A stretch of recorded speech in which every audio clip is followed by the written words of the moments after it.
Assalamualaikum warahmatullahi wabarakatuh. Drama Nabi Nuh dan Bahtera. Nabi Nuh diperintahkan Allah untuk memberantas segala bentuk kemusyrikan di muka bumi. Dengan seluruh kemampuannya, ia berusaha menyadarkan kaumnya untuk kembali menyembah kepada Allah. Namun, setiap kali Nuh mengajak kaumnya untuk menyembah kepada Allah, mereka lari. Ada pula menutupi telinga begitu mendengar dakwahnya. Jumlah pengikut Nabi Nuh tidak juga bertambah, sedangkan jumlah orang kafir semakin hari semakin banyak. Nabi Nuh sangat sedih. Nabi Nuh pun berdoa kepada Allah. Ya Allah, jangan Engkau biarkan seorang pun di antara orang kafir itu tinggal di atas bumi. Sesungguhnya, jika Engkau biarkan mereka tinggal, niscaya mereka akan menyesatkan hamba-hambamu. Dan mereka tidak akan melahirkan selain anak yang berbuat maksiat dan kafir. Doa Nabi Nuh dikabulkan oleh Allah. Diperintahkanlah kepada Nabi Nuh supaya membuat perahu dengan pengawasan dan wahyu dari Allah. Allah lalu memerintahkan kepada Nabi Nuh untuk membuat bahtera.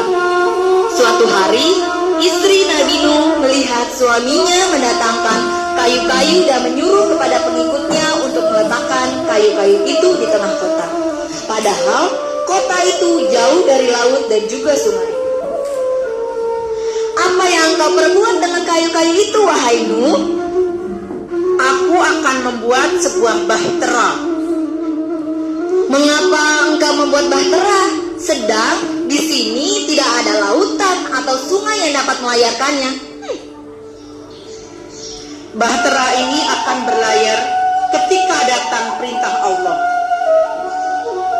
Bagaimanakah orang-orang yang berakal akan menyanggahnya bahwa hal ini bisa terjadi? Nanti kamu akan melihat bahwa hal ini akan terjadi. Seraya melangkah, istri Nuh berucap sinis. Akankah bahtera ini nanti berlayar di atas pasir? Bukan, sebab air bah akan menenggelamkan bumi dan orang-orang yang menentang kami. Sedang orang-orang yang mengikutiku akan selamat di atas bahtera. Kabar akan pembuatan bahtera itu cepat sekali tersiar. Segera kaumnya datang ke tengah kota.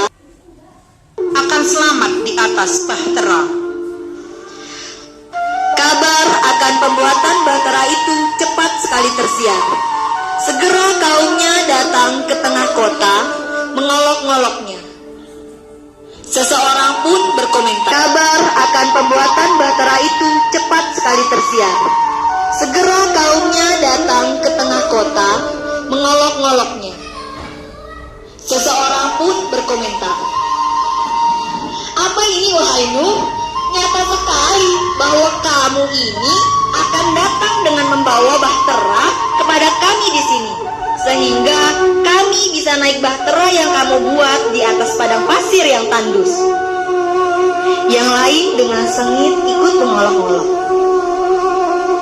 Nuh, apakah kamu akan menyuruh pengikutmu untuk datang kepadamu dengan membawa timba-timba yang penuh dengan air, untuk kemudian dituangkan ke bawah bahtera ini, sehingga engkau dapat membuat kolam yang di atasnya bahteramu akan berlayar?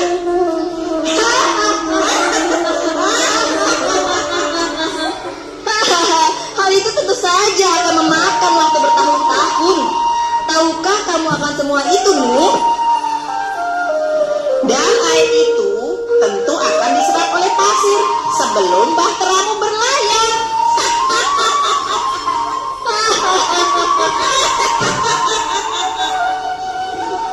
Nabi Nuh tidak membalas olokan mereka, kecuali hanya berucap, Jika kamu mengejek kami, maka sesungguhnya kami pun akan mengejek kamu sebagaimana kamu sekalian mengejek kami.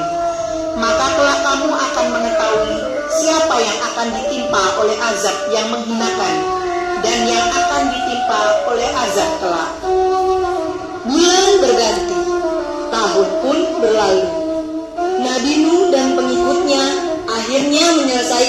pembuatan bahtera itu.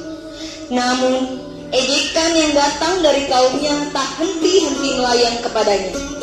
Apalagi istri Nuh selalu memberitahu mereka akan penderitaan yang ditanggung Nabi Nuh. Akibatnya, mereka kian senang dan bertambah gembira. Suatu hari, istri Nabi Nuh tiba-tiba terbangun oleh sesuatu yang menggelisahkan hati.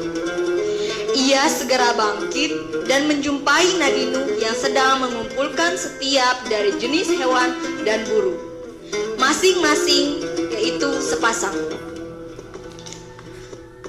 Apa yang kamu lakukan? Dan akan kamu bawa kemana hewan-hewan dan burung-burung itu? Akankah pengikutmu akan memakan hewan dan burung-burung itu, sementara kami tak akan memakan apa-apa? Ini bukan untuk pengikutku. Tuhanku telah memerintahkan kepadaku untuk membawa hewan-hewan dan burung-burung itu di bahtera. Dengan panik, istri Nuh bertanya lagi, bagaimanakah Tuhanmu memerintahkan semua ini?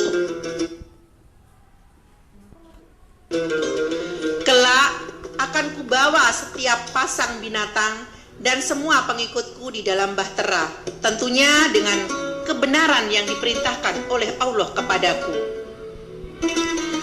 Apa yang akan kamu lakukan dengan bahtera itu? Apakah kalian akan meninggalkan rumah dan hidup bersama hewan-hewan dan burung-burung itu? Kelak air bah akan datang, kemudian menenggelamkan segala sesuatu, dan tidak akan ada yang selamat kecuali siapa yang naik dalam bahteraku untuk kemudian memulai kehidupan di dunia baru yang muncul dengan fajar keimanan. Istri Nuh tiba-tiba merasa ketakutan. Ucapan Nabi Nuh bahkan membuatnya tak berkutik untuk membantah. Namun jiwanya tetap tertutup, keras seperti batu. Dia tetap menekan perasaan takut itu, lalu pergi memberitahu kepada kaumnya tentang rencana Nabi Nuh itu. Maka bertambah keraslah ejekan mereka kepada Nabi Nuh. Apa yang diperintahkan oleh Allah kepada nabinya adalah satu kebenaran yang harus dipercaya. Karena itu, janji Allah yang disampaikan kepada Nabi Nuh tidaklah bohong, dan janji itu akhirnya terjadi. Air bah pun datang, maka terperanjatlah mereka. Pintu-pintu langit terbuka dan mencurahkan air hujan ke bumi, sehingga membuat mereka semua pontang-panting, kelabakan. Sementara itu, bahtera Nabi Nuh berlayar di atas air, tanpa istri Nabi Nuh dan juga putranya Kan'an. Sebab keduanya telah menolak ketika Nabi Nuh memerintahkan agar ikut naik di dalam bahteranya. Nabi Nuh memanggil anaknya, sedang dia berada di tempat terpencil. Hai anakku, naiklah bersama kami dan janganlah bersama orang-orang yang kafir. Tidak, aku akan mencari perlindungan ke gunung yang dapat menyelamatkanku dari air bah. Tidak ada pelindung pada hari ini dari ketetapan Allah selain siapa yang dirahmatinya. Air bah itu sangat besar, gunung pun tenggelam. Maka tenggelamlah Kan'an dan istri Nuh di gulung gelombang air bah yang sangat dahsyat. Terima kasih. Wassalamualaikum warahmatullahi wabarakatuh.